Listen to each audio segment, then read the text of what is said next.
The mask never comes off.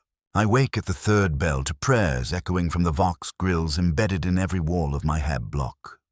The Emperor protects, they say. The Emperor judges, they say. The Emperor knows. But I know something they do not. The Emperor does not patrol the lower spires of hive-terrors with a shock-maul crackling at his belt and a bolt pistol heavy in his hand. He does not walk among the unwashed masses who spit and curse when they think no one is listening. He does not see the hatred that sharpens their stares when they look upon his servants. I am Arbitrator Cale Morn of the Adeptus Arbits, and for 23 years I have been the law beneath dying stars.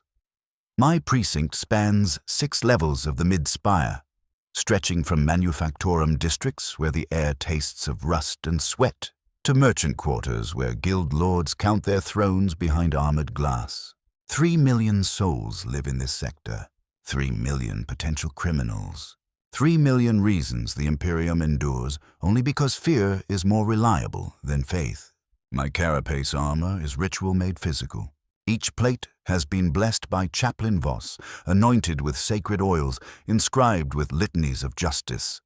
The gorget bears the skull and scales of our order. The pauldrons carry purity seals that flutter like dying moths in recycled air. When the helmet locks with a soft hiss, the world becomes a red-tinted corridor of verdicts and vox static. I am no longer Cale Morn. I am the law incarnate. I am fear given shape. The shock-maul rests at my right hip, its power cell humming with restrained violence. A single touch of the activation stud could shatter bone, stop a heart, or cook a man's thoughts inside his skull. My bolt pistol sits in its holster like a sleeping predator, each shell in the clip capable of turning a human torso into a ruin.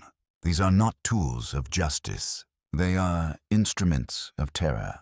And terror, I have learned, is the only language the masses truly understand.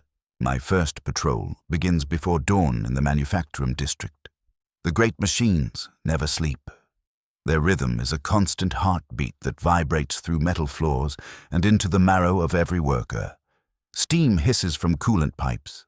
Sparks rain from welding stations. The air shimmers with heat and chemical fumes that would burn the lungs of anyone not born to breathe poison. Here, in the hive's industrial bowels, they forge the components that keep our world alive. Weapon parts, vehicle engines, the 10,000 pieces that comprise a single laser gun. They work 18-hour shifts and sleep in bunks stacked 6 high, and they hate us for it. I know they hate us because they cannot fully hide it. A worker pauses as I pass, hands trembling as he reaches for a welding torch. His supervisor, a scarred woman in oil-stained coveralls, watches me from the corner of her eye while pretending to inspect a gear assembly. A child, no more than 12, drops a tray of rations and scrambles to collect the spilled gruel, darting frightened glances in my direction. Fear radiates from them like heat from forge fires, but beneath it, deeper and darker, I can feel the hatred burning. They hate us because we represent everything they can never be. We eat real meat while they survive on protein paste. We live in private chambers while they crowd together like animals. We carry weapons while they cannot touch even a knife without permit. We enforce a system that grinds them down until they are nothing more than cogs in a machine that does not know their names. And we do it not because we must, but because we can. The first incident comes at shift change, when 10,000 workers flood the corridors like water through broken pipes. The crowd moves with the practiced efficiency of necessity and fear. No one speaks above a whisper. No one meets another's eyes. No one wants to be noticed. But today, someone stumbles.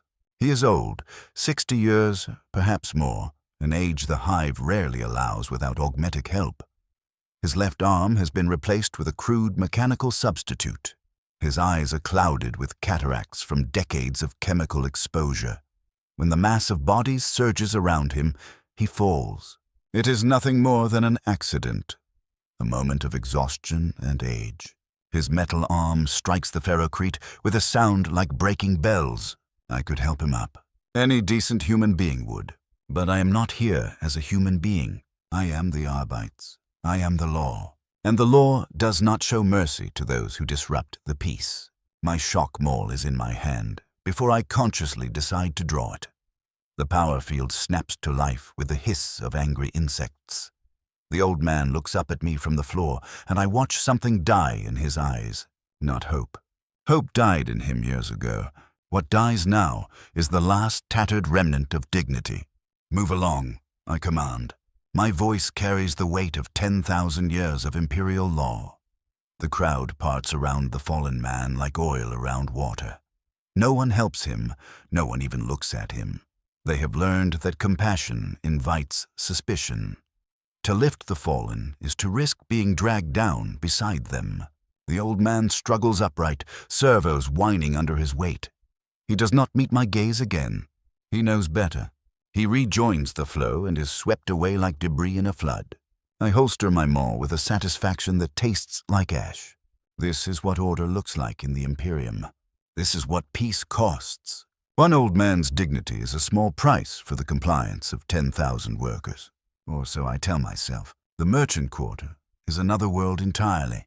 The air is cleaner, filtered through costly purifiers and sweetened with exotic incense. Corridors widen, lighting warms. Floors are lined with imported carpets worth more than a worker's lifetime wages. Guild merchants in fine robes conduct business behind reinforced glass, while private security watches from discreet shadows. These people do not hate us. They fear us. But it is the fear of those who have something to lose. A commotion draws me to a spice stall. Two men in guild colors argue with a woman whose dress marks her as mid-hive nobility.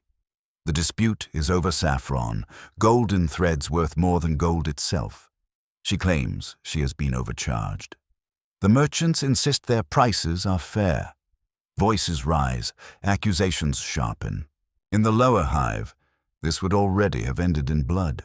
Here they look to me, not because they trust my judgment, because they fear my authority. The woman expects privilege to decide the case. The merchants expect connections to shield them.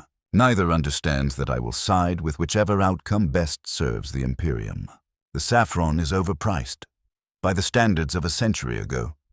But inflation is a constant of empire, fed by endless war and the cost of sustaining a galaxy-wide machine. The merchants are within their rights to charge what the market will bear. The woman is within her rights to refuse to buy. Both are wasting my time on petty pride. The price stands, I declare. Silence falls like a curtain. The woman flushes with indignation but does not dare argue. The merchants bow, respectful and relieved. Justice has been served. No one is satisfied. This too is the Imperium's way. Perfect justice is a myth. Perfect compliance can be achieved with sufficient force. As I turn to leave, I see a child peering from behind her mother's robes. No more than 8. I expect fear. Instead, I find curiosity, wonder, and perhaps even admiration. She sees the armor, the weapons, the symbols of authority, and she is impressed. For a moment, memory pulls me backward. An arbitrator once came to my school to speak of law and order. I remember the awe in my chest as he described duty, justice, service to the Emperor. I remember the pride when aptitude tests marked me for Arbites training. I remember believing I would make the galaxy better. The memory evaporates, leaving only bitter irony. I nod to the child, a small gesture. She vanishes behind her mother's skirts. Even wonder can be dangerous. Even children learn to fear what they once admired. My patrol continues through residential sectors where families are crammed into hab blocks built for half their number. The walls are thin. Privacy is a fantasy. As I pass, I catch fragments of lives unraveling. A woman weeping over an empty ration cart. A man cursing foremen who work him 16 hours without rest. Children crying for food that will not come. These are not the sounds of rebellion. They are the sounds of despair. And despair, properly managed, can hold order as firmly as fear. At the intersection of Hab Block 7 and the main transit corridor, I meet my first true challenge. A crowd has gathered around something, voices buzzing with a kind of excitement that pulls my hand toward my weapon. As I approach, they part before me like smoke before flame. A man lies dead in the corridor. His throat has been cut with surgical precision. Blood pools around his head like a crimson halo. His clothing marks him as a mid-level administrator, the kind who processes work assignments and ration distributions, the kind who decides who eats and who goes hungry, the kind who makes enemies simply by doing his job. Murder is not rare in the hive. Millions packed into spaces meant for thousands will always produce violence. What makes this scene notable is not the body. It is the crowd. There is no grief, no shock, no pleas for justice. Only a hard, grim satisfaction, long-nursed grudges finally paid in silence. I kneel beside the corpse. My armor's sensors record everything. The cut is clean, made by a steady hand. The angle suggests a killer of medium height, likely right-handed. There are no defensive wounds. The victim either knew his murderer or never saw the blade coming. The weapon is gone, likely dropped into one of the refuse chutes that honeycomb the hive. "Who found the body?" I ask, my voice amplified through helmet vox. A woman steps forward, hands clasped tight. She is perhaps 40, with the prematurely aged look common to hive life. Her work cloak marks her as a factory supervisor, just enough authority to be trusted with small responsibilities. "I did, Lord Arbitrator," she says. "I was returning from the night shift when I saw him lying there." "Did you see anyone else?" "No, my lord. The transitways were empty except for the usual traffic." Her answers are too smooth, too perfect. She is lying, though perhaps not about anything that matters. In the hive, people learn to lie to authority as naturally as they learn to breathe. Truth is dangerous. Lies are survival. I study the faces around us. 24 expressions carefully neutral, desperate not to look involved. But I know at least half of them could name the killer. They may even approve. In their world, justice is not dispensed by the arbits. It is taken by whoever has the courage to act. "This man was murdered," I announce. "The killer will be found and punished according to Imperial law. Anyone with information is required to come forward immediately." The silence that answers me is absolute. No one speaks. No one volunteers anything. They stare past my shoulders, waiting for me to leave so they can return to lives that grind them down one day at a time. They will not help me, because they do not believe this was a crime. In their minds, justice has already been served. Under Imperial law, I have options. I could order mass interrogations with pain stimulators and truth serums. I could impose collective punishment, cut ration allocations for the entire sector until someone breaks. I could execute a random selection of the crowd and let terror do the work for me. Any of these would produce results. Someone would confess. Someone would be tortured into saying what I need. The case would be closed, order restored. That is how the system is meant to function. Yet as I look at these people, these exhausted, faceless masses who work themselves to death for the glory of an empire that will never know their names, a question forms where no question is allowed.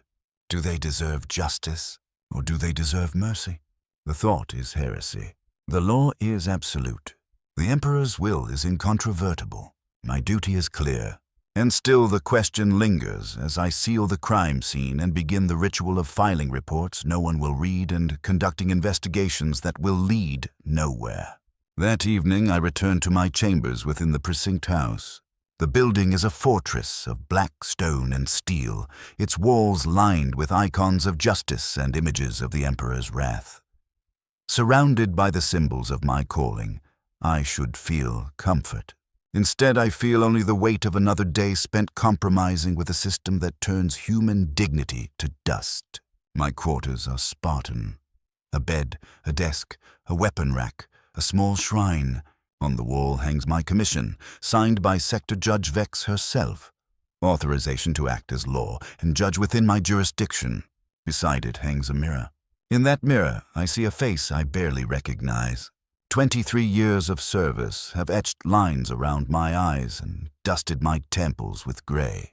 23 years of enforcing laws that preserve a status quo built on suffering.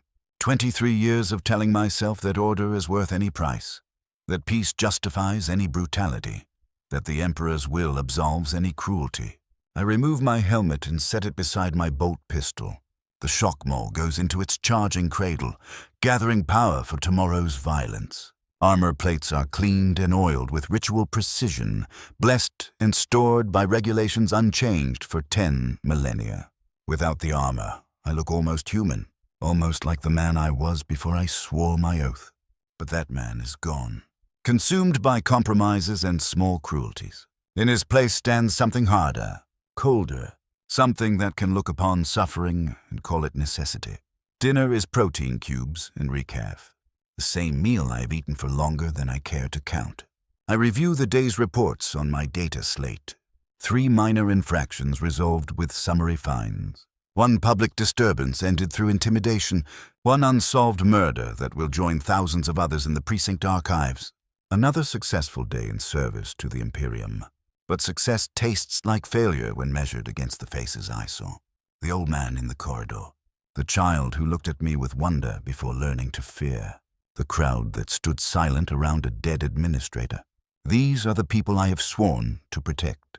But protection in the Imperium is not what children's stories claim it is. Sleep comes reluctantly, tangled with dreams of faceless crowds and empty corridors. I dream of the mask that will not come off, even when I claw at the seals. I dream of voices crying for justice in a language I have forgotten how to understand. I dream of a young man in training fatigues, proud, eager, still ignorant of the cost of service. I wake to prayers and the heaviness of another day settling on my chest like a gravestone. The next dawn begins with an alarm klaxon that splits the air like a blade. Riot in Sector 12. All units respond immediately. Watch Commander Brashen's voice crackles through the Vox network. Calm and precise despite the chaos erupting 6 levels below. I'm armed and sealed within minutes, muscle memory guiding the rites of preparation. Carapace armor blessed and locked. Shock maul charged. Bolt pistol loaded with mass-reactive rounds designed to punch through heavy clothing and bone with equal efficiency. Helmet secured, turning my vision once again into the red-tinted reality of law-made flesh. The riot lift carries me down through the hive strata like a drop of blood through steel arteries. Each level tells its own story of decline. Upper spires gleam with polished metal and filtered air. Middle levels show the wear of constant use, still clinging to the pretense of civilization. Lower reaches grow darker, denser, more desperate with every passing floor.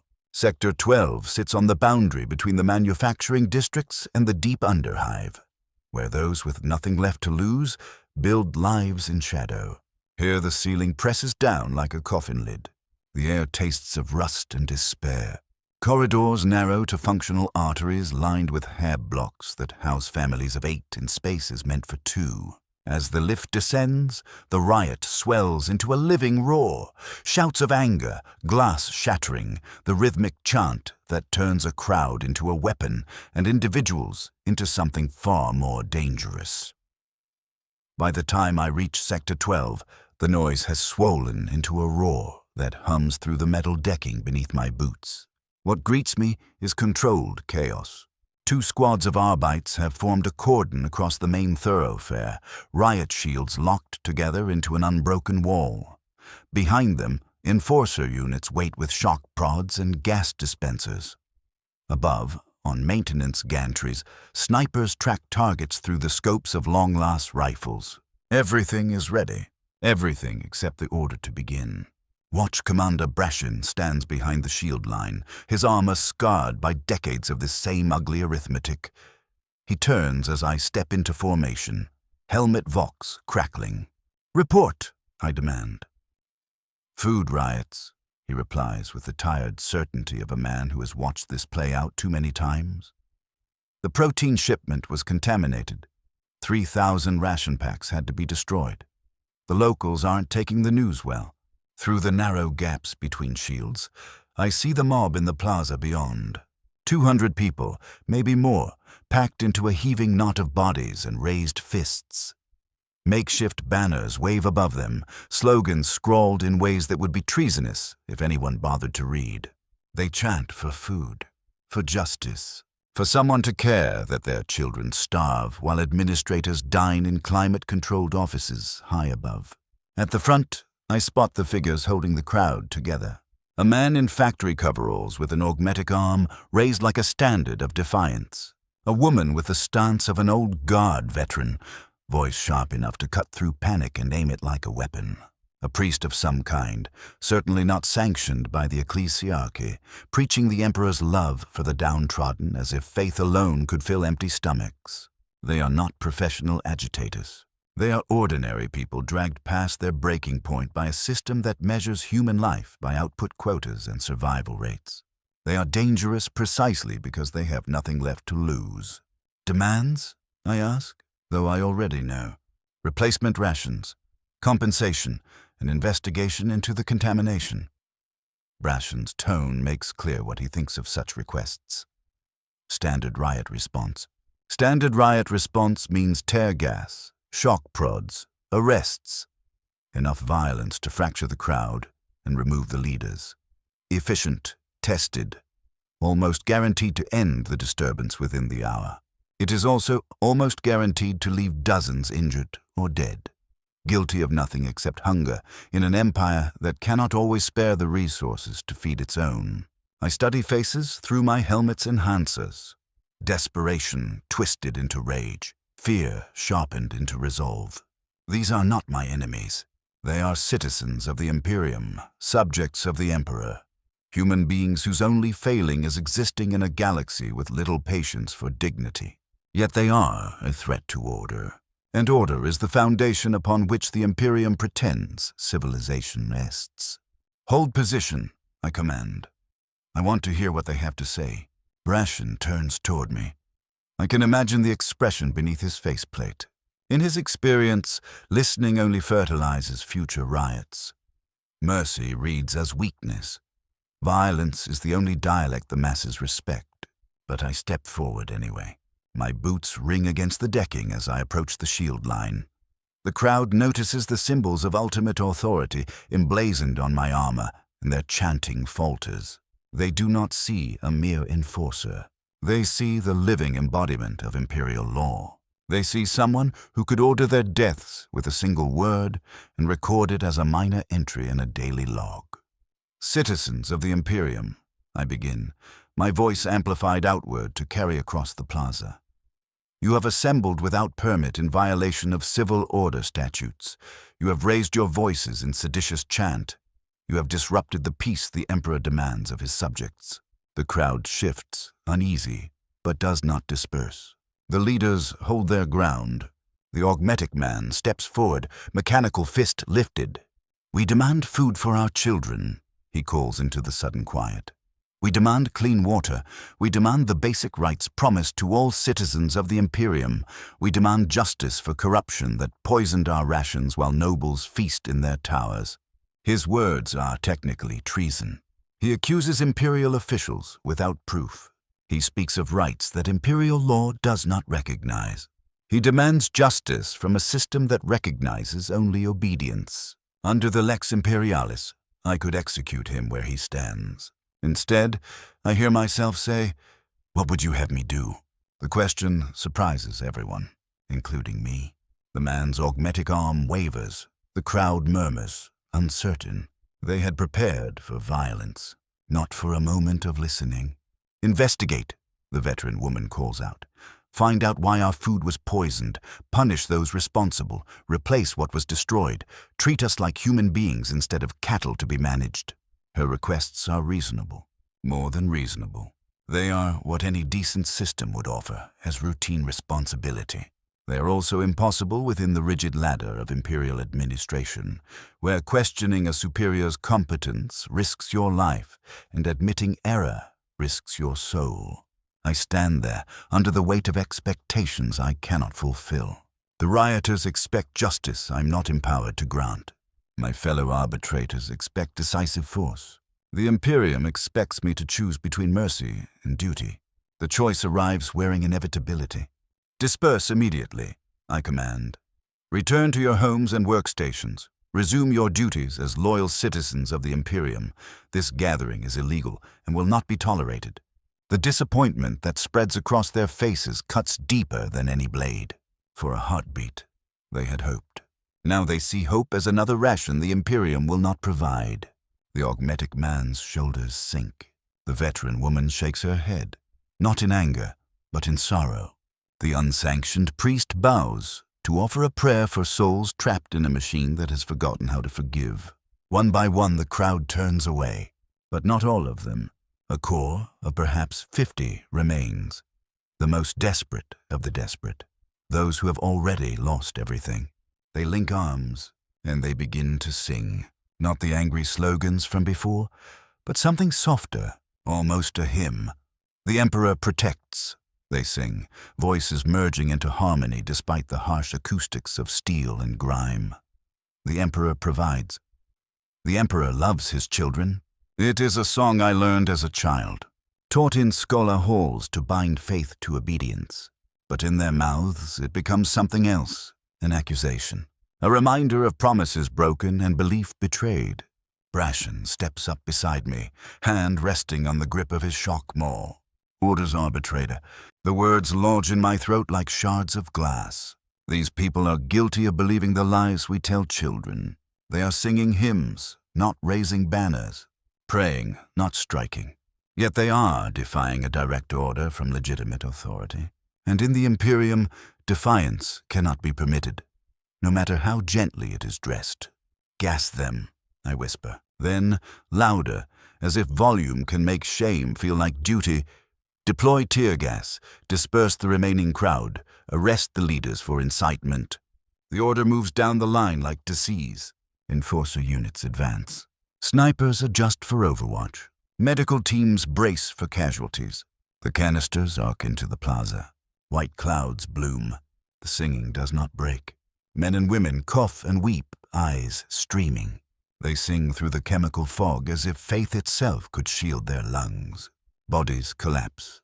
Those who try to flee are dragged down and beaten with shock prods. The leaders are bound in neural restraints, augmetics sparking as containment fields disrupt their components. Within minutes, the plaza is empty, except for the unconscious forms of those who sang, while authority crushed them. The riot is over, order restored. The system proves again that it will not tolerate even the gentlest form of dissent. I stand amid settling gas, breathing filtered air through my helmet, and try to tell myself I have done my duty. The law has been upheld, the peace preserved, the Emperor's will enforced through appropriate force. But the song lingers in my memory. The Emperor protects, they sang while his servants prepared to choke them into submission. The Emperor provides, they believed while their children starved below. The Emperor loves his children, they proclaimed while his justice fell upon them like a hammer. As I walk back through the corridors of Sector 12, past hab doors sealed tight by families praying the violence will move on. I understand something 23 years of service never taught me. We are not the police of the Imperium. We are its executioners. We do not serve justice. We serve order. And order demands that hope be crushed before it can take root. The mask never comes off because the mask has become the face. The armor never comes off because beneath it lies nothing but shame. The law never bends because it was never designed to serve anyone except those sheltered by its rigidity. Down here, 3 million souls continue their daily struggle against a system that does not see citizens, only problems to be managed. The children learn to sing, the Emperor protects. But in the dark, where his light does not reach, we are the ones who decide what protection means. The third day brings no alarms, no riots, no immediate crisis demanding sanctioned violence. Instead, it brings something quieter, worse. A routine patrol through the hab blocks where yesterday's defeated rioters return to nurse wounds and craft small, silent resentments.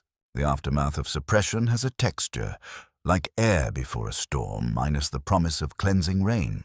People move with hunched shoulders and lowered eyes, but their silence buzzes with barely contained fury. They have learned that hope is dangerous. They have not yet learned how to stop hoping. I walk among them in black ceramite and cold iconography, the skull and scales catching the pale glare of overhead lumens. My footsteps echo off metal walls stained with decades of neglect. a percussion announcing authority in places where authority is synonymous with pain. At the intersection of Corridor 7 and Hab Block Delta, I find a woman seated beside a makeshift stall. She sells goods that live just outside legality. Recycled water filters that may or may not work. Protein bars of questionable origin. Electronic components scavenged from industrial waste, repurposed without certification. Under the letter of the law, her entire operation is illegal. Unlicensed goods. Unpermitted stall. No guild membership. I could arrest her, confiscate everything, sentence her to penal servitude, and all of it would be clean, correct, effortless. But she is not alone. 3 children sit behind her, sharing a single portion of thin gruel from a battered bowl. Their clothes are patched and repatched. Their faces carry the hollow look of chronic hunger. Their eyes hold the bright, exhausted alertness of children who have learned that survival is a daily contest with an uncaring world. The woman might be 30 or 50. The hive makes age into guesswork. Her hands bear calluses and old chemical burns. Her expression carries the weary resignation of someone who understands that each day survived is a small, stubborn victory. She sees me approach and starts packing with the quick efficiency of someone who has done this before. No panic. No please. She knows the law. She knows she is breaking it. She does it anyway because regulations do not feed children. "Citizen," I call out, letting my voice wear its usual weight. She stops and looks up. Not with fear, not with hatred, only tired acceptance. "Yes, Lord Arbitrator. Your permit for commercial activity. It is not a question." We both know the answer. Permits require money, guild sponsorship, approvals that might also uncover inconvenient ties. Like her connection to yesterday's riot through her husband, the man with the augmetic arm now lying unconscious in a detention cell 3 levels below. "I have no permit, my lord." The honesty should damn her. Instead, it makes the moment feel painfully human. I look at the children. The eldest cannot be more than 10. The youngest still carries the softness of infancy, despite hunger already sharpening her cheekbones. Under Imperial law, I am not just allowed to arrest this woman. I am obligated. Confiscation. A fine equal to half a year's wages. Imprisonment until it is paid, meaning indefinitely. Her children would be left to survive alone, or swallowed into orphanages that are little more than recruitment pipelines for industrial servitude. This is the Imperium's idea of order. This is what justice looks like when it forgets the meaning of mercy. My hand finds the shock maw, her shoulders tense. Yet she does not flinch. She has accepted the consequences.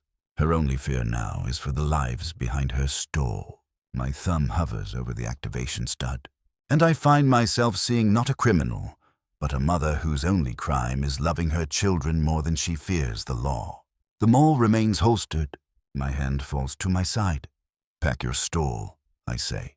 My voice carries none of its usual iron. "Move to a different location. Do not let me find you here again." She blinks as if she has misheard. The children stare with a fragile, bewildered hope. This is not how Arbite's encounters are meant to end. "My lord," she whispers, as if speaking too loudly might shatter the mercy. "You heard me. Move along." She does not question it. Experience has taught her that gifts from authority are rare and delicate. Within moments, the stall is gone. She hurries down the corridor with her children trailing behind, like refugees escaping a disaster that never truly ends. And I remain where I am, armor heavy on my shoulders, wondering how many small mercies it will take to outweigh the sins of a lifetime wearing the mask.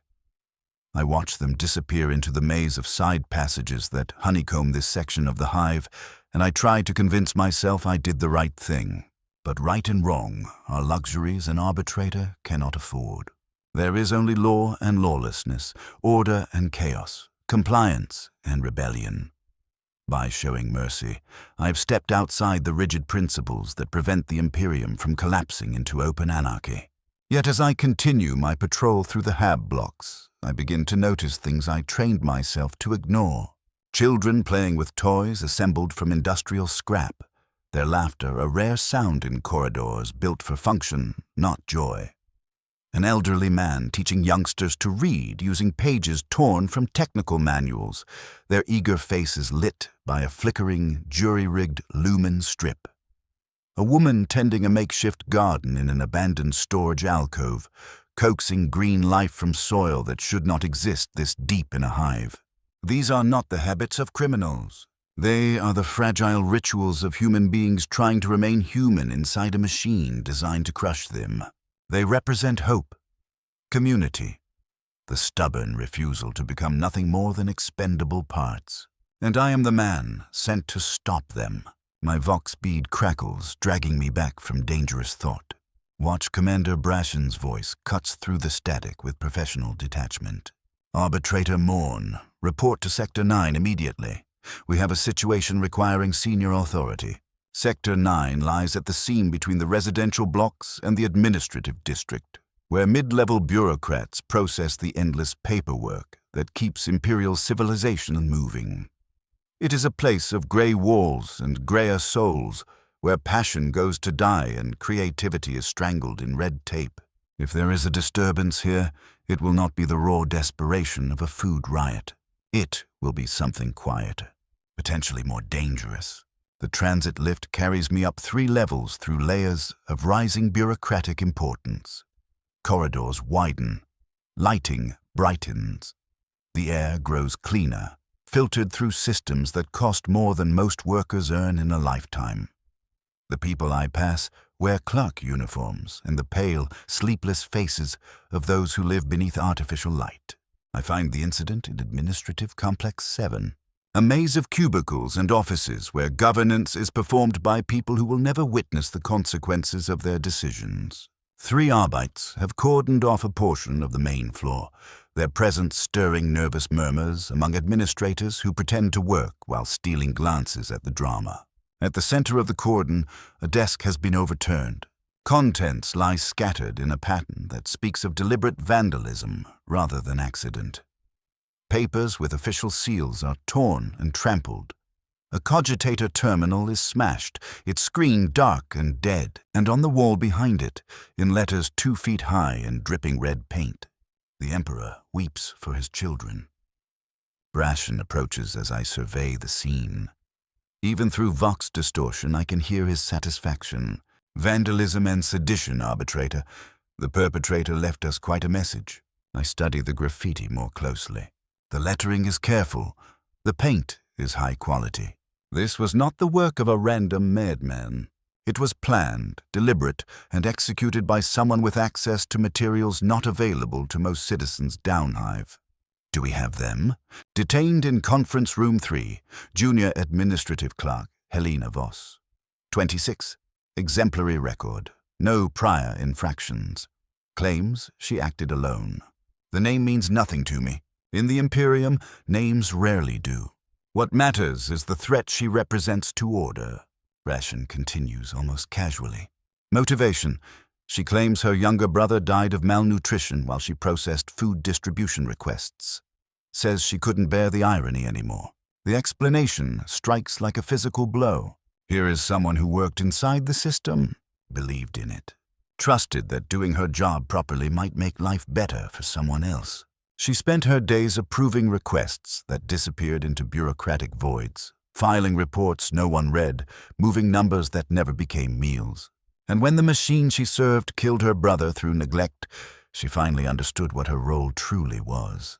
Not an administrator, an accomplice. Conference Room 3 has been converted into a temporary interrogation space, windows blocked, recording equipment active. Helena Voss sits at a metal table, hands cuffed with neural restraints that will punish sudden movement. She's younger than I expected. Soft features, the kind of sheltered life that suggests hardship arrived late. But her eyes tell the truth. They hold the hollow severity of someone who has collided with reality too quickly and survived only because something inside her has already broken. When I enter, I see not fear, but a terrible relief, as if being caught has freed her from the burden of pretending she still believes. I sit across from her. Helena Voss, junior clerk, 3rd class. Assigned to food distribution processing for sectors 8 through 12. 17 months of service. Consistently above standard. 18 months, she corrects quietly. My service anniversary was last week. The precision says everything. She is the kind of person who believes details matter. The kind who makes a good administrator and a dangerous dissident. Tell me about your brother. Her composure wavers.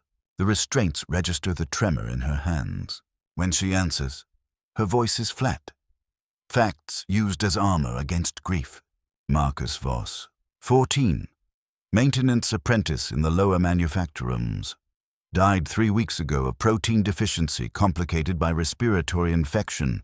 The medical examiners, she says, listed it as natural causes related to nutritional insufficiency. Natural causes. In the Imperium, starvation can be bureaucratically sanctified into inevitability. It is not murder if the system kills you through indifference rather than malice. I processed his request myself, she continues, anger rising where sorrow once lived. She recites the form numbers, the approvals, the requisition codes, everything stamped, everything correct, and still the food never arrived. Lost in processing, voided under budget constraints, redirected to administrative personnel as a morale enhancement measure. Her eyes lock on mine, cold fury. Disciplined by the same meticulous mind that once believed rules could save people. So you took justice into your own hands, I say. I told the truth. She gestures toward the wall beyond the blocked windows, where her message still drips in my imagination. That isn't sedition, it's scripture. She cites the text, and she is right. The phrase exists within approved religious doctrine, taught in scholas, recited in sermons. But in imperial law, context is a blade. Words that nourish obedience from a pulpit become a threat when painted by a clerk whose brother died, while officials argued over allocations. You destroyed imperial property. You disrupted government operations. You created public disturbance through unauthorized expression. I exposed a system that lets children die and calls it natural. She counters. She is not pleading. She is not bargaining.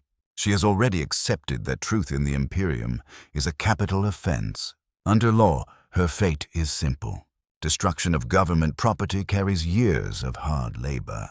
Seditious expression can carry decades or immediate execution. Public disturbance during civil unrest can justify death on the spot. But as I look at her, I find myself questioning not her guilt, but the system that made her crime feel necessary. She's guilty of vandalism. The Imperium is guilty of murder dressed in paperwork. Brashen's voice crackles in my ear. Do you require assistance? I key my transmitter with a hand that suddenly feels heavier than my armor. Negative? Maintain security. I'll handle prisoner processing. Helena studies me with eyes that hold no illusions. She has seen the death certificates, filed under euphemisms, buried in procedure. You could have kept quiet, I say, uncertain whether it is accusation or confession. Transferred. Found a way not to look too closely. I could have, she agrees. But then I would have been complicit in the next child who died while I stamped forms for food that never comes. Her question hangs between us. How many deaths do you witness before you finally admit you are part of the machine? Because I've been asking myself the same thing for 23 years. How many riots crushed to protect an order that protects only those who never see its cost? How many desperate parents arrested for the crime of trying to feed their families? How many small human acts I have stamped out because regulations demanded it? The mask never comes off. Because beneath it is the face of a man who has served a system that devours what it claims to protect. I stand, boots ringing against the floor like funeral bells. The charges are serious. I begin, voice settling into formal cadence. Under the authority vested in me by the Adeptus Arbits and the will of the Emperor, I find you guilty of destruction of imperial property, seditious expression, and disturbance of the peace. She remains calm, as if hearing the sentence she expected is easier than hoping for one she does not deserve. However, I continue, the word lands like a prayer. Given the circumstances and your prior exemplary record, I'm commuting this to administrative punishment. You are dismissed from Imperial service, benefits revoked, barred from future government appointment. You will serve 6 months of supervised community service in lower hive food distribution centers. Silence. Helena stares at me as if the room has shifted, as if reality has briefly stopped obeying the rules. Arbitrator? I don't understand. The Emperor weeps for his children, I reply, echoing her words. Perhaps it's time someone listened. I contact Brashen. The prisoner has been processed. Administrative punishment. Released to community service supervision. Case closed. I can hear the questions in his reply. There will be reports, justifications. Superiors who measure success by the weight of punishment rather than the shape of justice. But as I watch Helena Voss leave, step lighter despite the uncertain life waiting beyond these walls, I find I no longer care. For the first time in 23 years, I acted like a human being instead of a mechanism. The mask may never come off. But for a moment, I remembered what might still exist beneath it. The next day brings a summons to the precinct fortress, a black monolith of imperial justice rising from the heart of the administrative district, like an accusation carved from stone and steel. The message arrives at the third bell, delivered by a servo skull whose hollow eye sockets regard me with mechanical indifference. Arbitrator Cale Morn. You are commanded to appear before Sector Judge Vex for review of recent case dispositions. Failure to comply will result in disciplinary action under Article 7 of the Arbit's Code. The Emperor protects. The servo skull hovers a moment, then glides away into the hive's endless corridors. I watch it go with growing inevitability. My mercy has not gone unnoticed. Judge Vex is legend within the Arbits. A woman who has served the Emperor's law longer than most citizens live. She has presided over countless cases, condemned millions to death or servitude, and never once allowed mercy to be mistaken for strength. Her fortress reflects her philosophy. Harsh angles, unforgiving surfaces, Gothic arches rising like frozen screams, gargoyles carved in the likeness of the Emperor's enemies, watching with predatory stone eyes. The very air tastes of incense and fear. I move through corridors I've walked 1,000 times, past holding cells where the enemies of order wait for their verdict, past courtrooms where justice is dispensed with mechanical efficiency, past armories where the instruments of law stand in immaculate rows. Her chambers occupy the highest level, windows offering a panoramic view of the hive stretching to the horizon. From here, the Emperor's subjects look like insects, tiny lives scurrying through canyons of metal according to patterns too vast to resist.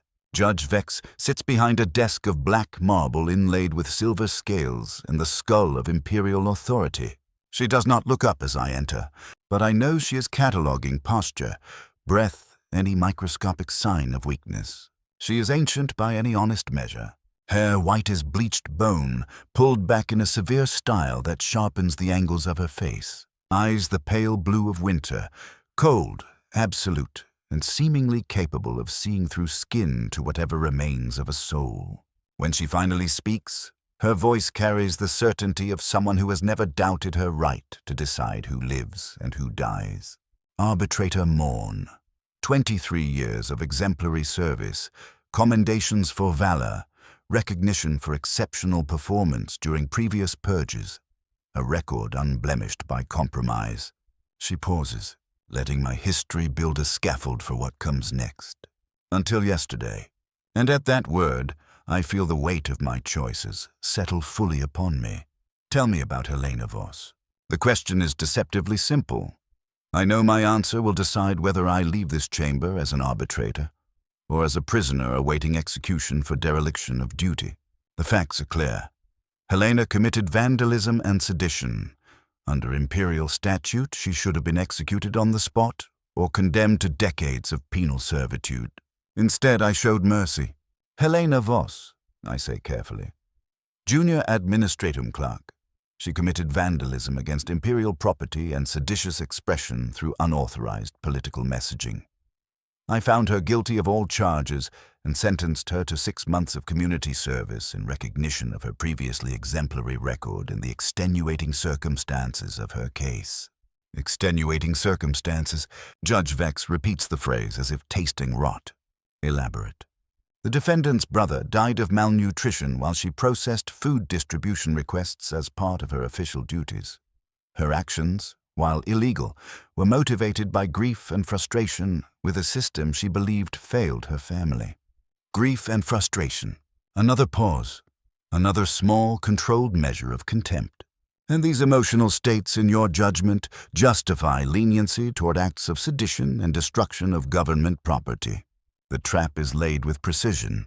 She wants me to confess that personal feeling overruled legal requirement, that I placed mercy above duty, that I proved myself unfit to serve as an instrument of imperial justice. The correct answer is to admit error and accept punishment, but my mind drifts dangerously to Helena walking out of the interrogation room with something like hope in her eyes, to the children behind the illegal stall, bright with disbelief when authority did not strike, to the old man who fell in the corridor and the dignity that died when I drew my maul. No, Judge Vex, I say, they do not justify leniency. Her eyebrows lift the smallest fraction. However, I continue, and the word feels like stepping onto a blade. They do justify questioning whether the law as written serves the Emperor's true will, or merely the convenience of those who administer it. Silence fills the chamber, broken only by the hum of air recyclers and the faint whisper of data scrolls. Judge Vex leans back, pale eyes fixed on mine as if measuring the boundary between heresy and truth. Explain.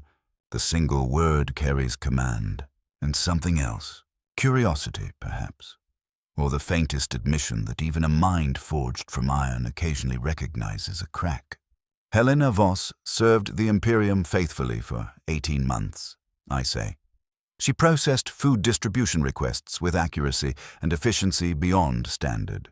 She believed in the system, trusted her work mattered.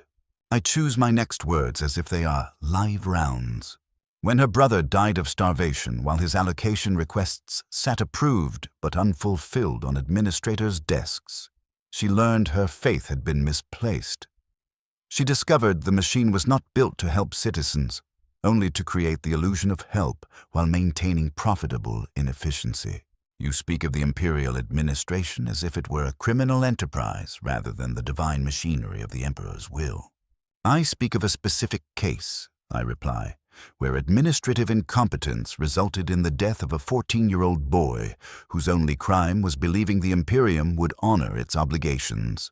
Judge Vex rises and walks to the great windows. Below us, the hive stretches into infinity, millions of lives packed into spaces designed for thousands, governed by regulations they cannot decipher, ruled by people they will never meet. Do you know what I see when I look out these windows, arbitrator?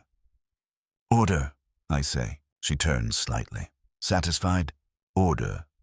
Millions of individuals waking at prescribed times, working assigned tasks, consuming allocated resources, sleeping in designated spaces.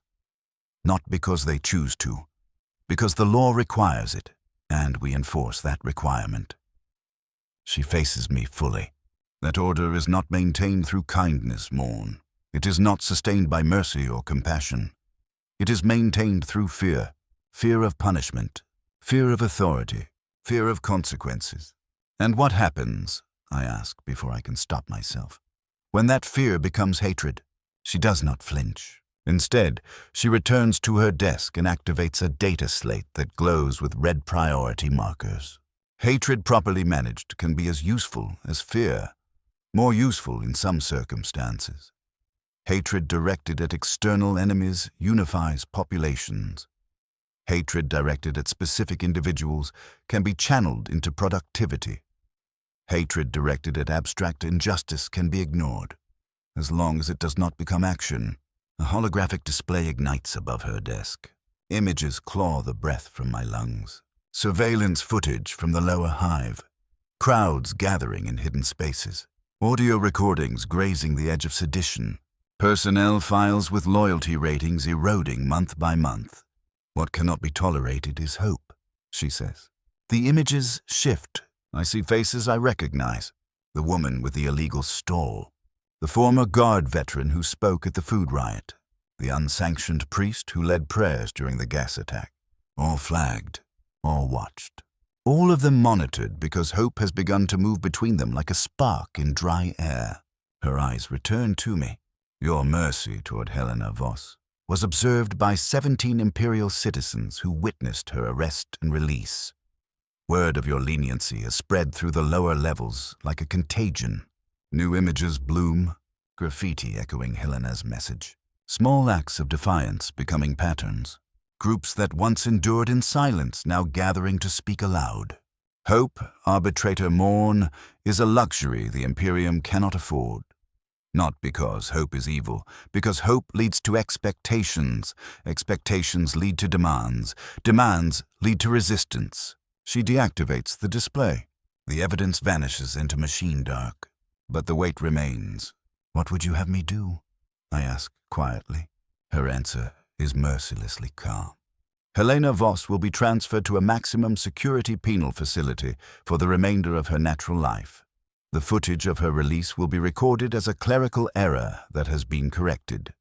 Those who witnessed it will be questioned to ensure they understand that no mercy was shown. She pauses. And you will continue your duties as before. But you will learn this truth. Mercy is not an option available to servants of imperial justice.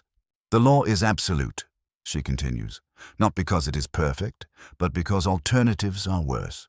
Then she lifts another slate, glowing soft green with approved operations.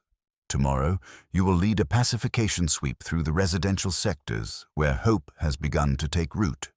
You will arrest those inspired by your moment of weakness. You will demonstrate that imperial justice is as implacable as its enemies claim, and as merciless as survival requires. The orders are clear, unambiguous, without compromise.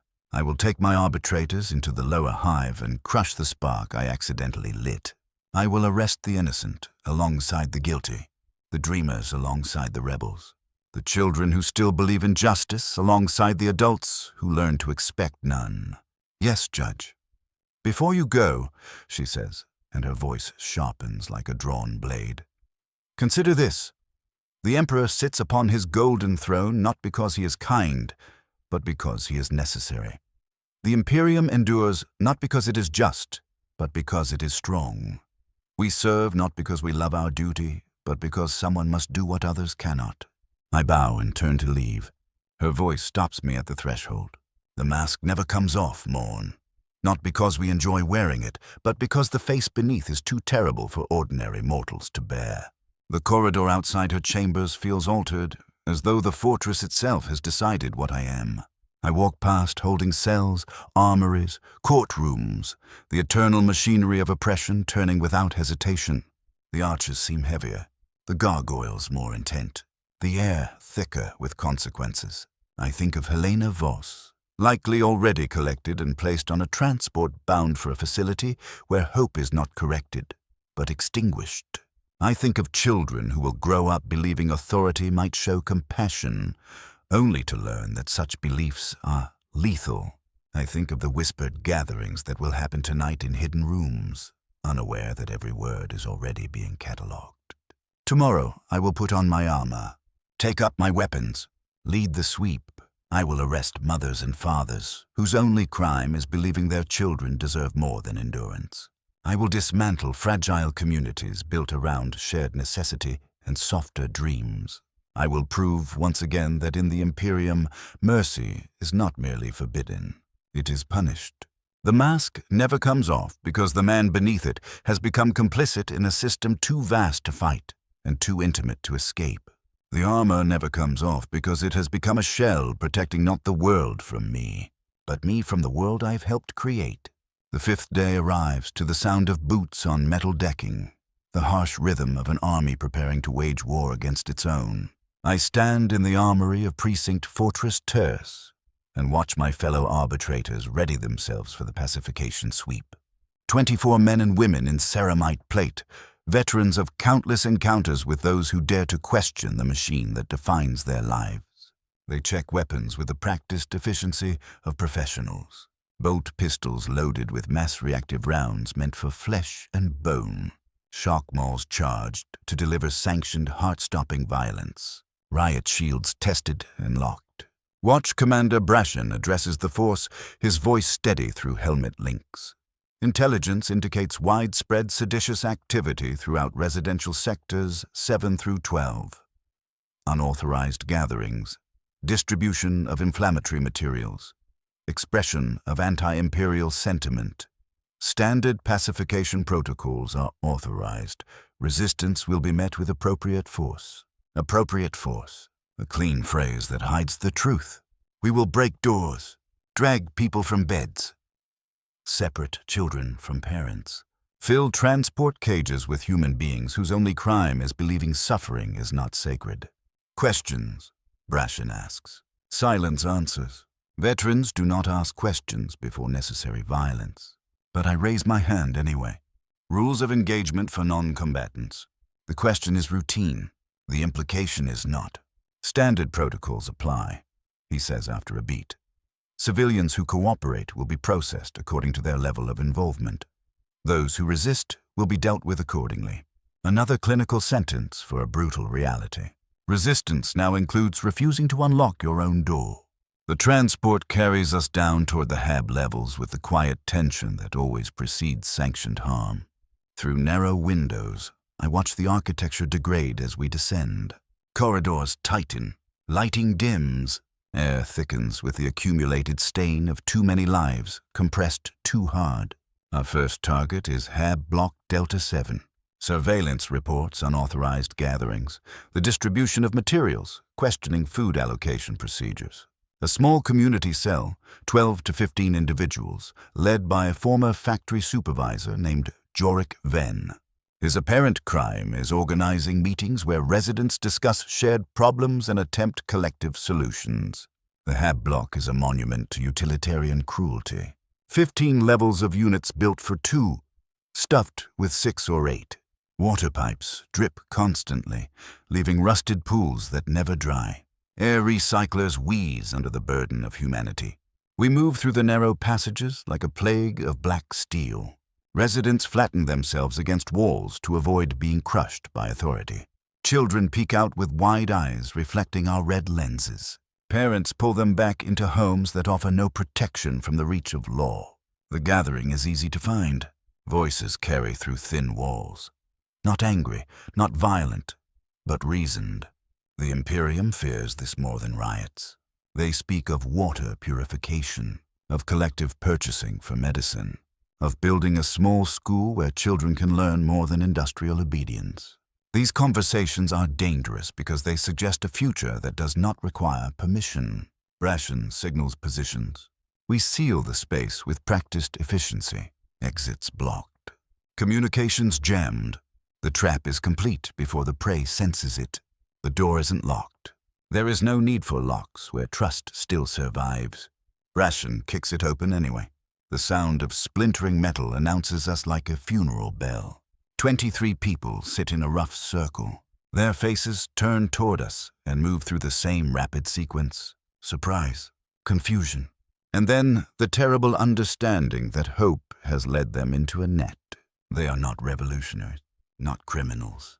They are mothers and fathers, workers and retirees, young and old, united only by the belief that they might make life marginally less cruel through each other. At the center sits Jorik Venn, a man of perhaps 50 with scarred hands shaped by dangerous machinery and a life spent surviving the hive's indifference. And I realize, with grim clarity, that I am here not to stop a rebellion, but to break the simple, human idea that people can help one another without permission. His face bears the lines of a man who has spent years carrying responsibility for others, making choices that shape a whole community, not just himself. When he sees us, Jorik Venn does not run. He does not raise a weapon. He stands, calm and upright, with the dignity of someone who accepted the consequences long before we arrived. "Citizens of the Imperium," Brashen announces, his voice amplified over the room. You are under arrest for unlawful assembly, seditious conspiracy, and distribution of materials harmful to public order. The charges hang in the air like a sentence already decided. Several residents begin to weep, not from fear of pain, but from the deeper understanding that their fragile dream of a better life is about to be strangled by neural restraints and filed into the same cold archive as every other forbidden hope. Jorik Ven does not weep. He looks at each of us in turn, searching our armored silhouettes for a sign that something human still survives beneath the skull and scales. When his gaze reaches me, I see something I am not prepared for. Pity, not for himself, not for his people, for us, for the choice we have made to serve a machine that destroys communities in the name of order. We have committed no crimes, he says quietly, his voice carrying in the sudden hush. We have harmed no one. We have only tried to make our lives, and our children's lives, a little better. Seditious assembly is a crime under Imperial law, Brashen replies. Questioning resource allocation is a crime. Organizing collective action without authorization is a crime. Then the law is wrong. The words drop like stones into still water. Shock ripples through the residents and through the officers. Even I, already cracked by days of doubt, am stunned by the simplicity of it. He does not plead innocence under the law. He does not hide behind technicalities. He states the truth everyone here has sensed and never dared to speak aloud. A law that criminalizes hope and community has forfeited any claim to moral legitimacy, no matter the authority that enforces it. Gag him, Brashen snaps. Process the lot for transport. The next hour becomes a blur of restraints and identification scans, of protests that go unheard, and tears that change nothing. The residents of Hab Block Delta 7 are loaded into transport cages like livestock destined for processing. Their crime is not violence. It is belief. Belief that cooperation might improve what resignation never will.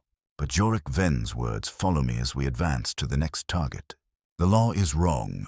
Not poorly applied, not misinterpreted, wrong at its root. A law that labels decency as conspiracy, that calls community sedition, that treats hope like contraband.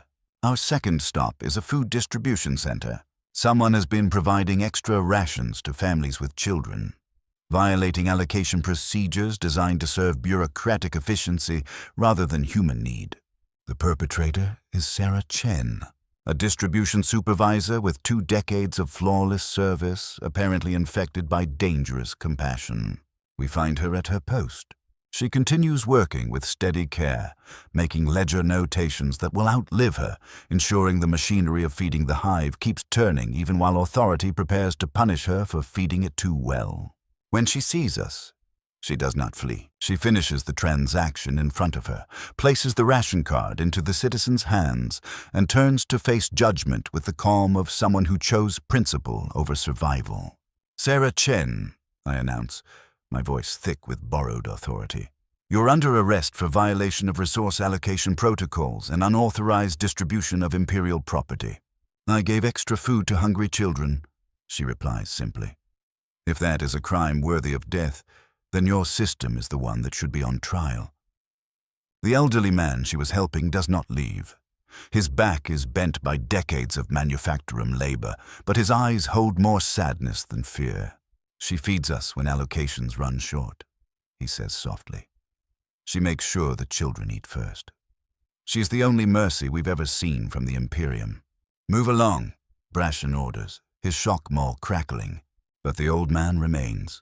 He steps between us and Sarah Chen, a frail body forming a pathetic barrier against ceramite and sanctioned violence. It concerns all of us. She's not a criminal. She's the only decent person in this entire system, and you're going to destroy her for it. Others gather, not armed, not riotous, just present, witnessing. Silent testimony to what Imperial justice does when it collides with ordinary goodness.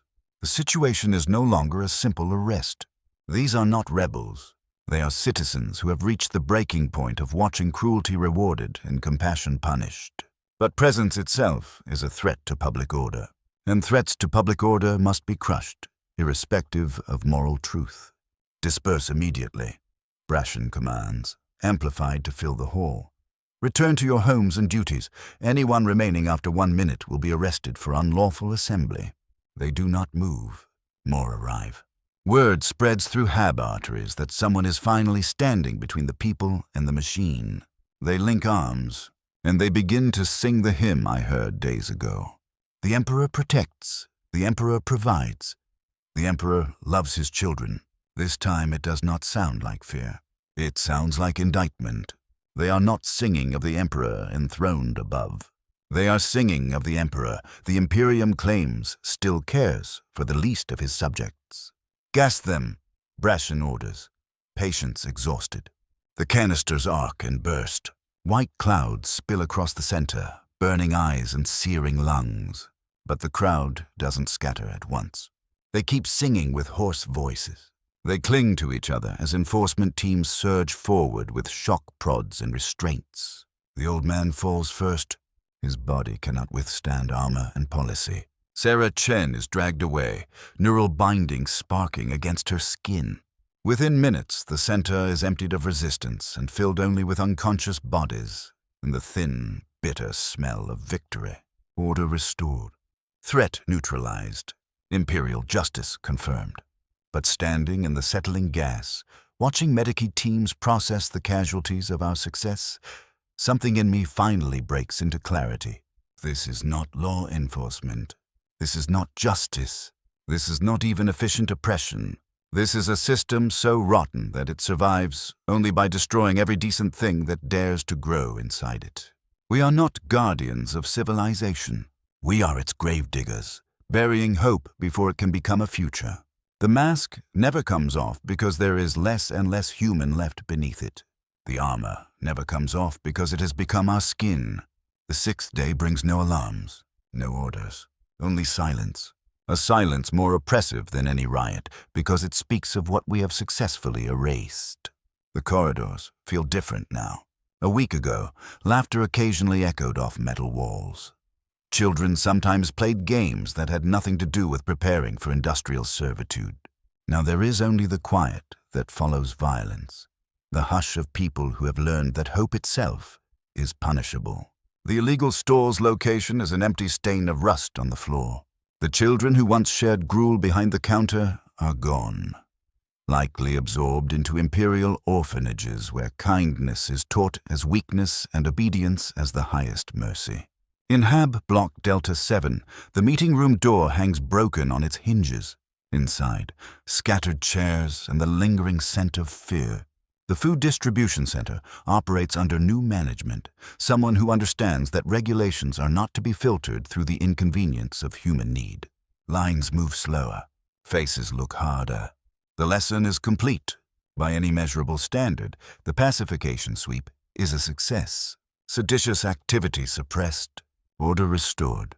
The law upheld through appropriate force. I should feel satisfaction. Instead, I feel the weight of something dying in me. Some last remnant of the man who once believed serving the Emperor meant protecting his people rather than controlling them.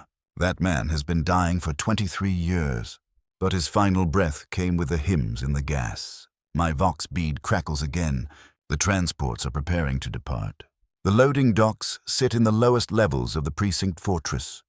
Vast caverns cut into living rock, lined with the machinery of incarceration. Transport cages wait like metal coffins. I watch families separated. Children pulled from parents who may never see them again. Communities unthreaded by administrative efficiency.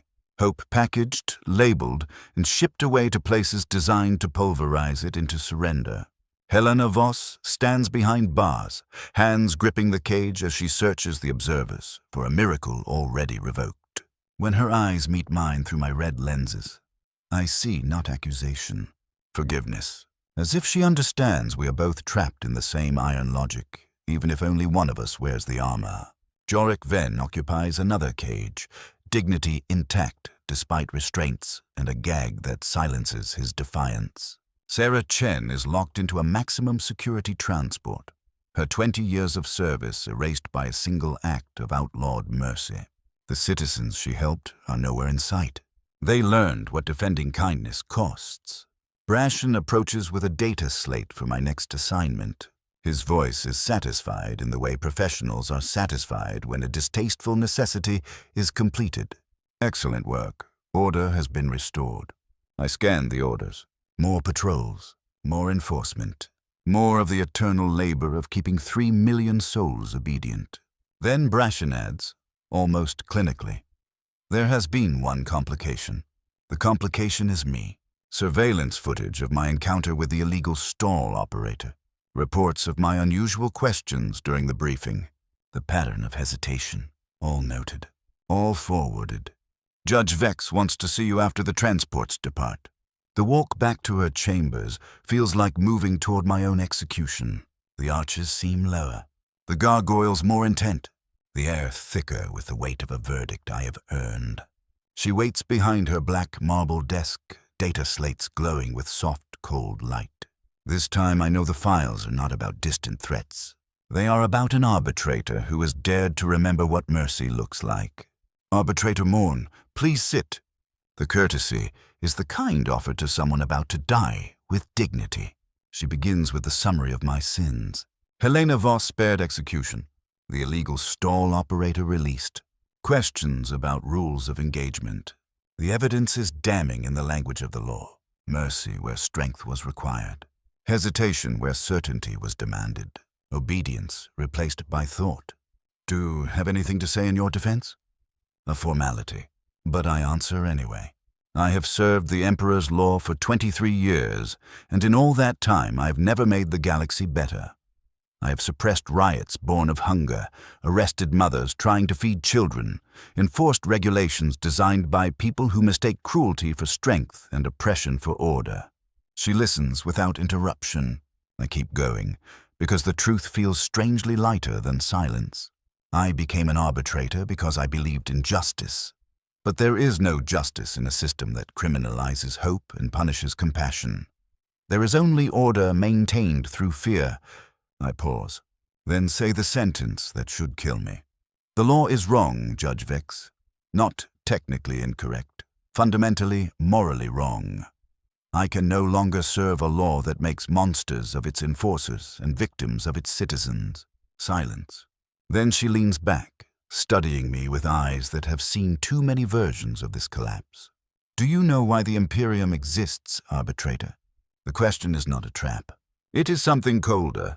Philosophy as a weapon. The Imperium exists because the alternative is extinction, she says. Not merely death. Annihilation of human consciousness in a galaxy filled with enemies who view our species as food, sport, or spite. She stands at the window again. Her reflection overlays the hive like a ghost of law given shape. You speak of hope as virtue. You speak of compassion as strength. But in this universe, those virtues can be blades turned against us by enemies who understand only power. She turns back, weary. And for the first time, I see something behind her certainty. Not doubt of the law's necessity, but awareness of its cost. The law is not wrong, Morn. The law is necessary. Harsh, cruel, but necessary. A pause. However, you're also not wrong about what it makes of us. She picks up a final data slate. Amber, sealed orders. You are being transferred effective immediately. Not execution. Not absolution. A different kind of death. My new posting lies in the outer hive. Industrial zones where humans work alongside servitors, in conditions that make the residential sectors seem almost gentle. A place where hope died so long ago that mercy would not inspire rebellion. It would look like madness. You will find your new assignment educational, she says. Perhaps it will remind you why the law must be absolute. I take the orders. My hands feel steady for the first time in days. This is a sentence. Not on my body, on the man I used to be. One final question, Judge. She looks up. Why show me mercy when I showed it to others? The concept seems to surprise her, as if mercy is a tool she only handles with gauntlets. Because, she says at last, someone must remember what we have lost in order to survive. Someone must carry the weight of what we might have been even as we do what we must be. I rise. She stops me once more. The mask never comes off because the face beneath has seen too much truth about what survival requires. But sometimes, just sometimes, it is necessary to remember there is still a face underneath. The transport that carries me toward the outer hive passes through layers out of increasing industrial density. The air thickens with chemical vapors. The walls pulse with the rhythm of engines too large to imagine and too vital to fail. Here, I will continue my service to a law I now understand is both absolutely necessary and absolutely wrong. The mask will never come off. Perhaps it shouldn't. Perhaps the face beneath is too corrupted by compromises to be seen. Perhaps the armor has become my skin. But in the quiet vault of memory, I will carry 3 images like contraband I cannot relinquish. Helena Voss walking free for a moment, her steps light with a hope the system could not tolerate. The old man in the corridor, dignity dying in his eyes. Citizens singing hymns through gas clouds, turning faith into accusation. These memories will not save anyone in the outer hive. They will not change orders. They will not bend the law. But they will remind me that once, for a single heartbeat in a lifetime of obedience, I chose to be human. And in this universe, that may be the most dangerous mercy of all.